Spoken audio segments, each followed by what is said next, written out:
Assalamualaikum,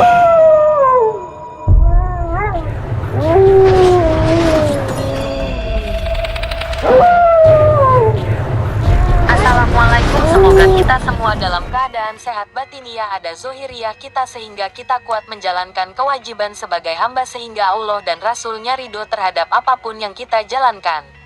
Wahai Tuanku, semoga salam Allah tetap tercurah padamu.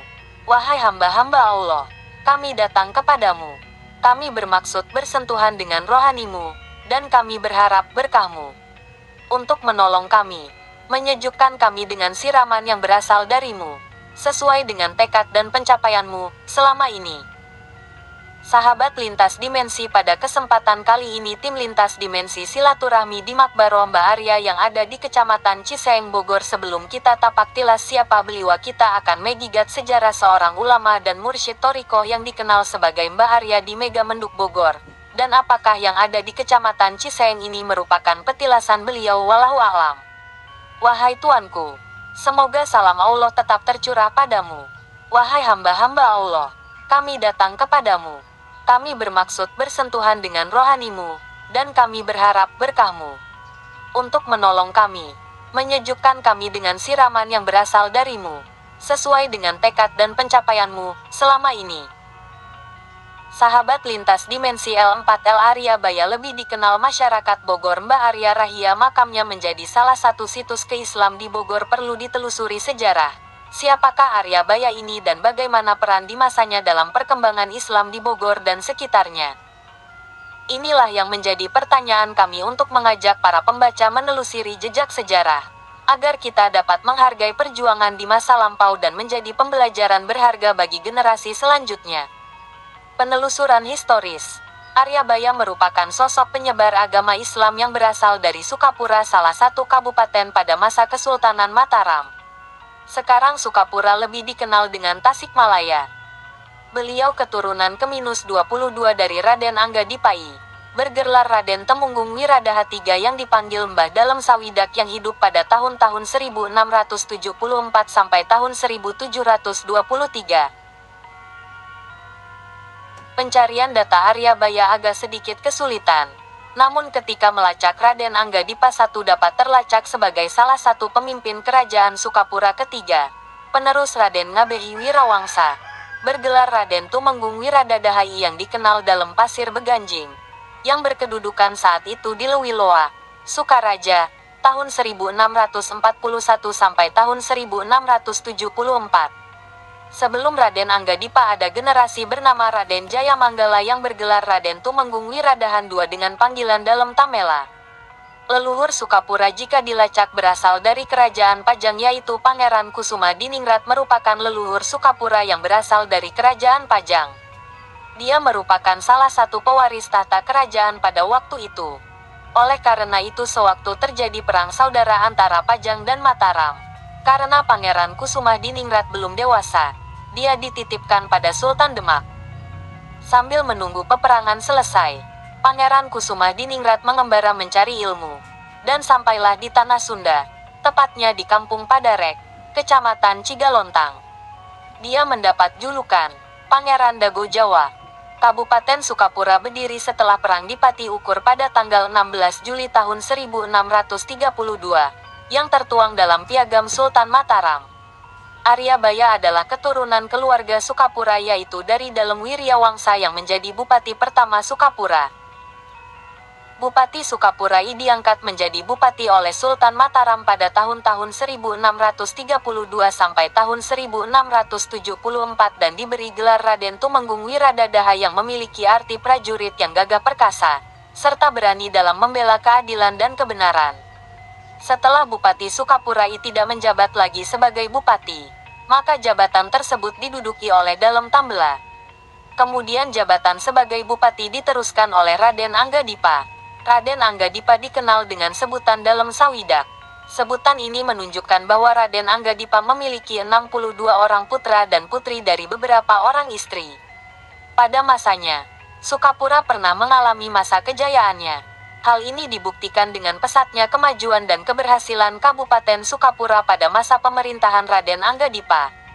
Pada masa pemerintahan Raden Angga-Dipa, Kabupaten Sukapura menjadi pusat gerakan Tarekat Satariyah di Asia Tenggara. Ulama besar pemimpin gerakan Tarekat Satariyah yang setia mendampingi Raden Anggadipa dalam menjalankan pemerintahan yaitu Syekh Abdul Muhyi. Raden Anggadipa mampu menjadi penopang syiar agama Islam yang berjalan tanpa menimbulkan gejolak dan konflik. Raden Anggadipa wafat pada tanggal 9 Mei tahun 1726 dan dimakamkan di Baganjing, Sukaraja, berdampingan dengan makam Raden Tumenggung Wiradadahai yang merupakan Bupati pertama Sukapura. Berikutnya nama-nama pemimpin Sukapura yang terbagi pada 3 periode. Ada periode Sukapura tahun 1632 sampai tahun 1628, periode Manonjaya tahun 1829 sampai tahun 1901, dan periode Tasikmalaya 1901 set sekarang. Periode Sukapura berkedudukan di Lewiloa Sukaraja dengan pimpinan Raden Ngabehi Wirawangsa. Bergelar Raden Tumenggung Wiradadahai dipanggil dalam Pasir Beganjing tahun 1641 sampai tahun 1674. Raden Jajamanggala. Bergelar Raden Tumenggung Wiradadaha II dipanggil dalam Tamela 1674.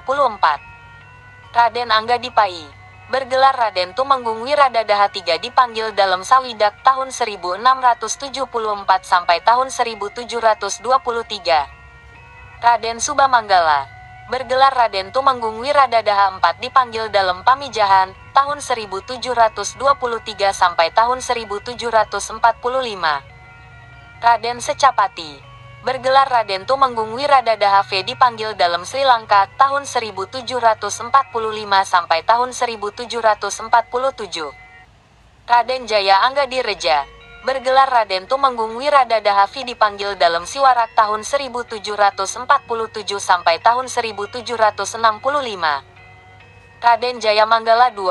Bergelar Raden Tumenggung Wiradadaha VII dipanggil dalam Pasir Tando tahun 1765 sampai tahun 1807. Sedangkan periode Manonjaya Raden Anggadipa II. Bergelar Raden Tumenggung Wiradadaha VIII dipanggil dalam Sepuh tahun 1807 sampai tahun 1837.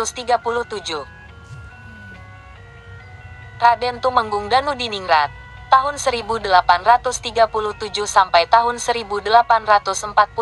Raden Tumenggung Wiratanubaya dipanggil dalam Sumeren tahun 1844 sampai tahun 1855. Raden Tumenggung Wiraadekdana dipanggil dalam Bogor tahun 1855 sampai tahun 1875.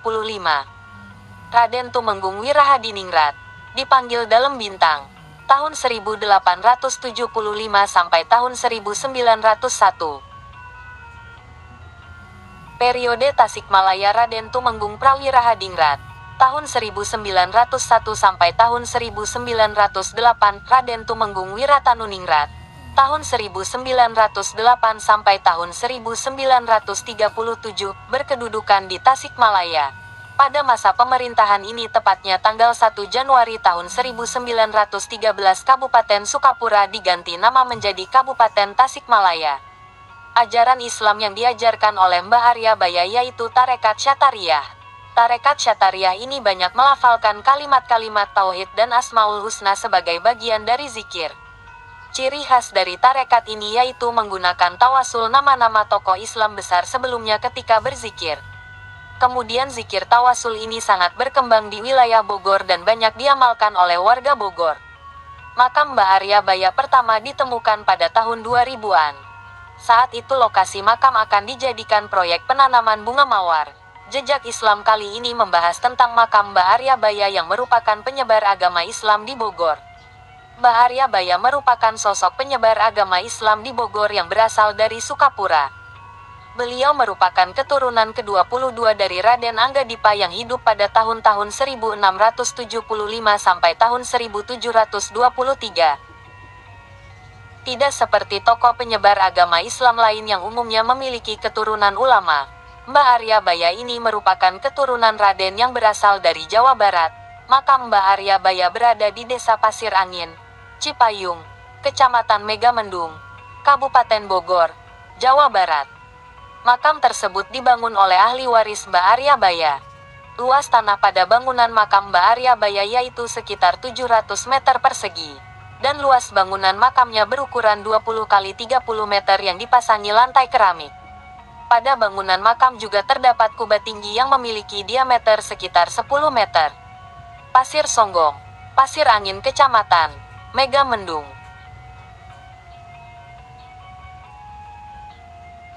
Makam Mbak Ara merupakan pesona budaya wisata keagamaan yang terletak di Desa Pasir Angin, Cipayung Kec, Megamendung Kap Bogor dengan jarak tempuh dari kota Cibinong diperkirakan sekitar 26 km menuju arah selatan, menyusuri Sungai Ciburial sebelah barat dengan alur jalan yang berliku-liku pada sebuah perbukitan. Maka tampak sebuah bangunan yang indah dan mewah yang dibangun oleh ahli warisnya. Adalah sebuah bangunan makam berukuran 20 kali 30 meter yang berlantai keramik dan terdapat kubah berdiameter kurang lebih 10 meter menjulang tinggi. Bangunan makam Mbah Arya dibangun di atas tanah wakaf H. Aceng yang 700 meter dilengkapi area parkir seluas 2000 meter sepanjang 100 meter berjajar warung makan dan warung perlengkapan yang menyediakan sarana ritual atau penyampaian pesan seperti buku-buku berisikan doa, perangkat alat sholat, persesajian berupa dupa, kemenyan, dan air dalam botol deldot. Hal ini disediakan bagi pengunjung yang akan mendoakan arwah bagi tokoh agama yang dimaksud. Menurut juru kunci, makam Mbah Arya merupakan makam keramat yang selalu banyak dikunjungi oleh para perziarah baik dalam maupun luar Jawa Barat. Menyebarkan agama Islam di Jawa khususnya di Jawa Barat, yang merupakan keturunan dari Ert Anggadipa yang hidup pada tahun-tahun 1675 sampai tahun 1723. Silsilah menunjukkan bahwa beliau adalah keturunan susuhunan keluarga Sukapura yaitu dari Dalem Wiryawangsa yang menjadi Bupati Sukapura Kei diangkat menjadi Bupati oleh Sultan Mataram pada tahun-tahun 1632 sampai tahun 1674 kemudian turun pada Dalem Tambela, baru pada Raden Anggadipa. Silsilah keturunannya tidak mempunyai kejelasan khusus. Hanya saja tercatat bahwa beliau adalah keturunan anak yang ke-22 dari Ert Anggadipa.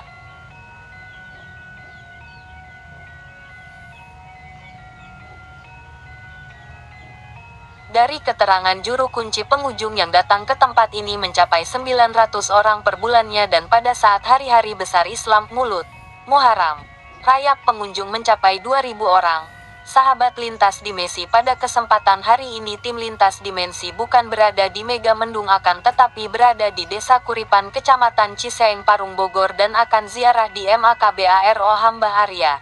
Apakah beliau yang dimaksud dijelaskan di atas, wallahu alam. Semoga pada kesempatan ini kita semua selalu melihat diri kita yang hina ini sehingga sifat sombong pada diri kita terbelenggu dan hijab yang menyelimuti terbunasakan, amin ya robbal alamin.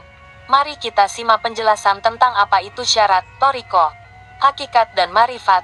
Toriko atau tarekat secara bahasa berarti jalan. Sedangkan secara terminologi mutasawwifin diartikan sebagai jalan yang ditempuh seorang hamba menuju ridho Allah Subhanahu wa Ta'ala. Namun ada juga yang mempersempit pengertian tarekat dengan mendefinisikan sebagai jalan menuju marifat Allah. Beberapa tarekat yang tergolong tarikah mutabarah di Indonesia dan diakui oleh NU meliputi Tarekat Qadiriyah, Tarekat Naqsyabandiyah, Tarekat Syaziliyah, Tarekat Syatariyah, Tarekat Samaniyah, Tarekat Tijaniyah, Tarekat Qadiriyah Naqsyabandiyah. Arti syariat, tarekat, makrifat, dan hakikat. Istilah dalam ilmu tasawuf berikut contoh dan penjelasannya. Istilah syariat, tarekat, makrifat, dan hakikat dikenal dalam ilmu tawasuf atau sufisme agama Islam. Juga merupakan 4 tingkatan spiritual umum dalam Islam. Berikut penjelasannya. Arti syariat. Kata syariat berasal dari bahasa Arab, dengan kata asal syarah, yang berarti hukum Allah SWT. Syariat adalah hukum dan aturan dalam agama Islam. Adapun hukum dan aturan tersebut bersumber dari kitab suci Islam, yakni Al-Quran dan Hadits. Hukum Allah dalam syariat itu tidak dapat diubah, berbeda dengan fiqh yang mengacu pada interpretasi ilmiah manusia. Syariat kerap digolongkan sebagai tingkatan paling rendah dalam ilmu tasawuf, jika dibandingkan dengan tarekat dan hakikat. Meski begitu,